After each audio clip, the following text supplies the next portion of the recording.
Nah, untuk pertemuan kali ini, pertemuan ke-8, kita akan kembali melanjutkan bahasan ya terkait dengan conflict and conflict resolution in Southeast Asia. Seperti apa? Ya, kita coba sedikit sharing ya dari PPT yang ini sudah saya siapkan. Judulnya adalah Conflict and Conflict Resolution in Southeast Asia ya, sebuah tajuk yang cukup menarik ya, menyambung dari kemarin kita membahas tentang keamanan internasional, apalagi kita juga di 3 pertemuan terakhir yang membahas tentang keamanan, karena Asia Tenggara ini ketika kita berbahas tentang politiknya, kita berbicara tentang dinamika HI-nya, salah satu isu yang diangkat adalah isu keamanan. Nah, untuk kali ini kita akan sedikit fokus pada konflik ya yang terjadi di Asia Tenggara dan upaya untuk mengakhiri konfliknya atau conflict resolutions ya dengan cara atau dengan prinsip-prinsip yang ada di kawasan Asia Tenggara. Secara outline ya atau pokok bahasan, ada 3 pokok bahasan yang saya utarakan ya dalam video ini, dalam rekaman ini. Yang ini 3 poin itu ya. Yang pertama adalah 3 levels of patterns of conflict in Southeast Asia, ya, bagaimana bentuk konflik-konflik ya yang ada di Asia Tenggara. Lalu poin yang kedua adalah the ASEAN way of conflict avoidance, bagaimana ya upaya-upaya yang dilakukan oleh negara-negara Asia Tenggara yang tergabung dalam ASEAN untuk menghadapi konflik yang muncul, konflik yang timbul. Dan poin yang ketiga adalah multilateral relations and ASEAN security policy, bagaimana kebijakan keamanan dari organisasi negara-negara di Asia Tenggara, ASEAN ya, itu berupaya sangat luar biasa, berdampak sangat masif ya terhadap upaya kawasan ini ya menjaga yang namanya keamanannya dari konflik-konflik yang timbul. Gitu ya, 3 poin yang kita akan bahas pada kesempatan kali ini, pada sore hari ini. Untuk yang pertama, kita akan membahas tentang 3 levels of patterns of conflict. Bagaimana patternnya, bagaimana bentuk-bentuknya, ya, konflik-konflik yang acap kali, yang jamak sering terjadi di kawasan Asia Tenggara, tentu saja melibatkan negara-negara yang berada di kawasan Asia Tenggara. Nah, ini secara garis besar ya, ada 3 levels ya, ketika kita ingin menggambarkan bentuk-bentuk konflik yang ada di wilayah Asia Tenggara. Jadi yang pertama ada Great Power Interest, lalu kedua ada intra-ASEAN, dan yang ketiga adalah third level. Nah, ini satu-satu coba kita bahas ya sedikit. Pertama ya ada Great Power Interest, ini sebenarnya cukup tercermin ya dari salah satu kasus yang hype ya, yang sangat terbayang dalam ingatan kita ya. Kalau kita berbicara tentang konflik yang ada di Asia Tenggara. Nah, ini teman-teman pasti sudah sering mendengar atau sering membaca ya dalam riset-riset Asia Tenggara ya. Great Power Interest ini adalah ketika adanya benturan kepentingan ya, dari negara-negara besar yang ada dalam konstelasi geopolitik ya, dalam percaturan politik internasional dengan negara-negara yang ada di Asia Tenggara.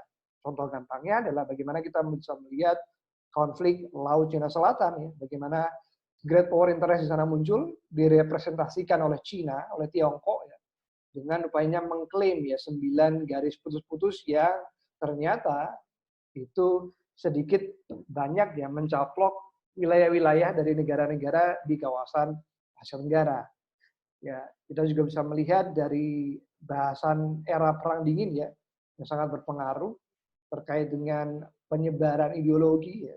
Dulu kita bisa melihat antara Amerika Serikat dengan Uni Soviet itu juga bisa dikatakan sebagai Great Power Interest ya, konflik yang muncul karena adanya Great Power ya, Amerika Serikat, kemudian dulu Uni Soviet dan sekarang Tiongkok, mereka punya interest terhadap Asia Tenggara dan tak jarang menghasilkan yang namanya konflik. Lalu yang kedua adalah intra-ASEAN, ya bentuk konflik yang terjadi karena ya melibatkan negara-negara yang ada di Asia Tenggara. Jadi saling melibatkan ya negara-negara yang ada di Asia Tenggara atau negara-negara yang terkumpul satu ya dalam sebuah organisasi regional bernama ASEAN.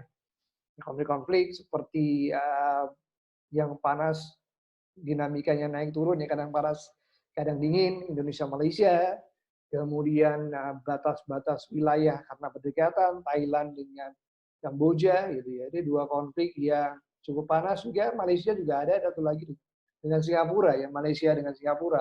Jadi Intra-Asia ini bentuk konflik yang melibatkan negara-negara antar sesama negara di kawasan Asia Tenggara. Lalu ketiga ada state level ya, state level atau konflik yang berada dalam ranah wilayah domestik negara Asia Tenggara. Jadi konflik-konflik yang berada di dalam ranah domestik negara yang ada di Asia Tenggara tereskalasi, muncul, naik ya, yang kemudian cukup berimbas ya pada konstelasi geopolitik, pada konstelasi kawasan Asia Tenggara. Seperti itu. Oke, itu tadi ya 3 bentuk pattern ya, 3 levels of patterns of conflict in Southeast Asia, Great Power Interest, Intra-ASEAN, dan kemudian state level. Oke, pokok yang kedua, pokok bahasan kedua yang dibahas pada sore hari ini adalah ASEAN Way of Conflict Avoidance. Bagaimana kalau kita melihat ya dari upaya-upaya negara-negara di kawasan Asia Tenggara untuk menghadapi konfliknya itu menggunakan cara-cara, menggunakan langkah-langkah yang sering diistilahkan ya sebagai the ASEAN Way. Langkah atau jalan ASEAN. Ya. Ya, kita bisa melihat di sini ya kalau secara singkatnya kan di ASEAN Way itu kan adalah prinsip non-intervensi ya, yang seringkali kita bahas, seringkali jadi ciri khas ya kalau berbicara tentang interaksi antara negara-negara yang ada di kawasan Asia Tenggara. Ternyata secara lebih jauh bisa kita lihat ada 2 target penting ya, target yang strategis dari penerapan langkah-langkah ASEAN atau ASEAN Way. Yang pertama adalah not allow bilateral dispute between ASEAN state to disrupt wider regional stability and functioning of ASEAN itself. Atau secara harfiahnya ya, secara bahasa Indonesianya kita bisa artikan sebagai upaya untuk tidak membuat adanya dispute, adanya konflik ya antara negara-negara yang tergabung di ASEAN. Karena jika itu terjadi ya, ketika itu ketika itu diperbolehkan, itu akan mendisrupt wider regional stability dan functioning of ASEAN itself. Mempengaruhi kestabilan regional Asia Tenggara dan fungsi dari ASEAN itu sendiri. Jadi kalau negara-negara yang ada di Asia Tenggara yang tergabung di ASEAN, kalau sudah saling berkonflik satu dengan yang lainnya, tentu ini akan berimbas pada kawasan dan juga fungsi dari ASEAN itu sendiri. Jadi nanti ASEAN tidak akan dianggap.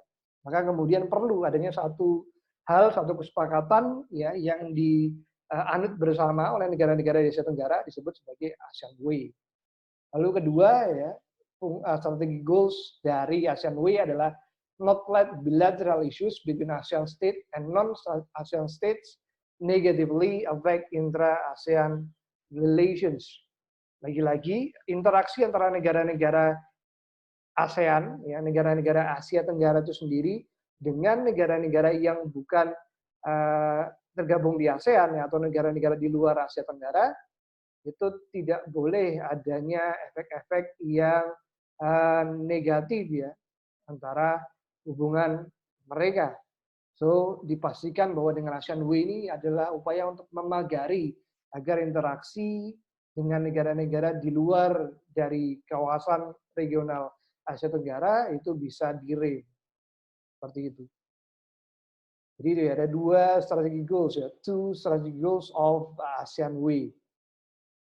Upayanya ya untuk menghindari yang namanya konflik di region Asia Tenggara. Kemudian bagaimana pertanyaan adalah bagaimana prakteknya, bagaimana aplikasinya dari ASEAN Way itu sendiri ya. Ada beberapa bentuk ya dari penerapan dari aplikasi ASEAN Way. Ya, yang paling terlihat ya adalah the norms and modes of ASEAN Way ya, karena prinsip non intervensi yang didengung-dengungkan sebagai ASEAN Way itu kan menitik beratkan pada norma ya, pada nilai-nilai, pada model. Nah, salah satu yang diupayakan atau dirancang untuk menjaga norma-norma tersebut adalah ada namanya Treaty of Amity and Cooperation in Southeast Asia. Ini sudah kita bahas ya, pertama dari bagaimana mula-mula bentuk timbulnya HI ya, interaksi antar negara-negara di kawasan Asia Tenggara sampai berdirinya ASEAN kan awalnya dari Treaty of Amity and Cooperation in Southeast Asia ya. Ada beberapa fundamental principles ya, prinsip-prinsip yang fundamental, yang luhur ya, yang tidak boleh dilanggar oleh negara-negara yang berada di kawasan Asia Tenggara. Di tahun 1967 ya, beberapa bulan Februari ya, sebelum pada akhirnya di Agustus berdiri yang namanya ASEAN. Diawali dari sini ya, bagaimana mutual respect for the independence, sovereignty, kemudian prinsip non-intervensi di sana, ada namanya effective cooperation gitu ya. Jadi TAC ini ya, kalau kita singkat ya, Treaty of Amity and Cooperation ini yang berperan penting untuk menjaga norma, menjaga ASEAN Way sehingga bisa meminimalisir ya, timbulnya konflik-konflik di wilayah Asia Tenggara. Kemudian bentuk kedua ya dari norma dan model untuk menjaga langkah ASEAN adalah The ASEAN Charter. Salah satu produk penting ya dari berdirinya Asia Tenggara ya. Berdirinya ASEAN adalah Piagam ASEAN ya. Ada 3 poin penting di sana. Yang salah satu poin penting nomor 1 ya adalah to maintain and enhance peace, security and stability, and further strengthen peace-oriented values in the region. Jadi menjaga stabilitas, kemudian ada perdamaian, ada keamanan ya di wilayah Asia Tenggara, kemudian to enhance regional resilience, ketahanan regional, dan yang ketiga ya terkait dengan nuclear weapon free zone ya, untuk menjaga Asia Tenggara agar bebas dari nuklir, karena kita tahu dari nuklir ini sangat mudah sekali terpantik yang namanya konflik ketika negara-negara sudah mulai membuatnya menjadi sebuah senjata. So ASEAN Charter, Piagam ASEAN ini cukup berperan penting ya dalam memagari, dalam menjunjung tinggi yang namanya ASEAN Way dalam upayanya menghindari menyelesaikan konflik di kawasan Asia Tenggara. Oke, sebelum kita masuk ke poin ketiga ya, sebenarnya ada satu kritik yang cukup menarik dari penerapan ASEAN Way ini ya. Kalau kita lihat dari judulnya ini, The ASEAN Way of Conflict Avoidance. Ada satu argumen ya saya baca dari bukunya Donald Waterby ya, Donald L. Waterby, International Relations in Southeast Asia, bukunya ini ya. Ini dari Donald Waterby bilang bahwa sebenarnya ya prinsip ASEAN Way ini agak sedikit menarik ya, karena bukan menyelesaikan konflik, tapi mencegah yang namanya konflik. Prefer to avoidance. Jadi kalau kita lihat judulnya kan conflict avoidance. Nah, ini kan dari sini kita mungkin bisa mengkritisi lebih jauh ya, bagaimana apakah memang benar ini Asia Tenggara itu kondisi damainya ya karena negatif peace ya, berarti mereka berupaya untuk menghindari saja, bukan kemudian untuk menyelesaikannya secara utuh, secara bebas sampai benar-benar selesai. Silakan teman-teman nanti coba ya baca lebih jauh, kemudian kalau mungkin ada pertanyaan lebih jauh ya nanti bisa tulis seperti biasa ya di kolom komentar dari video ini diunggah, sehingga nanti mungkin akan saya jawab seperti dulu ya dalam satu video seperti itu. Oke, kita lanjut ya. Ini satu kritik yang menarik ya, bahwa dari Donald Waterby bahwa ASEAN Way ini sebenarnya adalah upayanya bukan untuk menyelesaikan konflik, tapi hanya sekadar menghindari, avoid yang namanya konflik, sehingga kondisi di Asia Tenggara, kawasan Asia Tenggara damainya ya dari sisi perdamaian adalah negatif peace. Silakan, mungkin teman-teman punya pendapat lain, boleh tuliskan argumennya di kolom komentar ya. Oke, poin ketiga yang ingin saya sampaikan pada kesempatan sore hari ini adalah multilateral relations and ASEAN security policy. Ya. Bagaimana dalam upayanya menjaga dari konflik, ya negara-negara di kawasan Asia Tenggara punya satu kebijakan ya namanya ASEAN security policy dan interaksi atau hubungan yang berbentuk multilateral. Seperti apa bentuknya? Ini ada bentuk yang pertama adalah ASEAN Regional Forum, ya, sebuah forum yang sengaja didesain ya oleh negara-negara di kawasan Asia Tenggara untuk ya membuat pihak-pihak yang bertikai, pihak-pihak yang ingin menengahi, semuanya bisa duduk bareng, ngobrol bareng ya dan mencari titik tengah dari sebuah konflik yang terjadi. Ya, tak jarang ASEAN Regional Forum ini juga mengundang negara-negara di luar ASEAN ya karena seringkali konfliknya memang melibatkan negara-negara di luar kawasan Asia Tenggara. China, Tiongkok, Australia itu seringkali diundang dalam ARF ya atau ASEAN Regional Forum. Kemudian selain ASEAN Regional Forum ada satu bentuk lagi ya terkait dengan upaya untuk membina multilateral relations ya atau kerjasama di mana bukan hanya satu ataupun dua negara ya tapi 3 negara lebih ya itu ada namanya ASEAN Maritime Forum ya ASEAN Maritime Forum kalau kita lihat dari judulnya dari tajuknya maka ini adalah upaya untuk menengahi wilayah-wilayah maritim wilayah perairan karena kita tahu secara geografis ya kalau teman-teman lihat peta harapannya teman-teman sudah punya peta ya karena sudah dari awal sekali saya minta teman-teman untuk bisa mengakses peta utamanya peta di kawasan Asia Tenggara adalah di sini kita bisa melihat bahwa karena banyaknya perairan maka butuh satu forum satu wadah diskusi bagi negara-negara Asia Tenggara untuk memanage ya konflik-konflik yang seringkali muncul ya sebut saja blok Ambalat ya kemudian Laut Cina Selatan tentu saja gitu kan ya. Bagaimana ini karena lebih susah ya pernah kita obrolkan dalam tema komunitas keamanan ya bahwa menjaga keamanan di wilayah perairan jauh lebih sulit daripada menjaga wilayah keamanan dalam wilayah batas darat ya daratan. Karena kalau di darat atau di daratan bisa terlihat sekali secara kasat mata gitu ya bentuknya patok pos atau apapun itu yang terlihat. Nah, kalau di laut kan kita tidak mungkin membuat apa namanya batas-batas pagar-pagar. Dan itu seringkali juga menjadi titik di mana konflik bisa muncul dan bisa tereskalasi seperti itu. Ya ada ASEAN Maritime Forum ya Maritime Forum. Kemudian ada juga ya bentuk-bentuknya ya gini ASEAN Defense Minister Meeting Plus ya perkumpulan Kementerian Pertahanan ya dari negara-negara yang tergabung di dalam ASEAN. Dan di sini bisa kita lihat bahwa bentuknya yang seringkali terjadi adalah kalau kita lihat adalah kerjasama di bidang latihan bersama keamanan.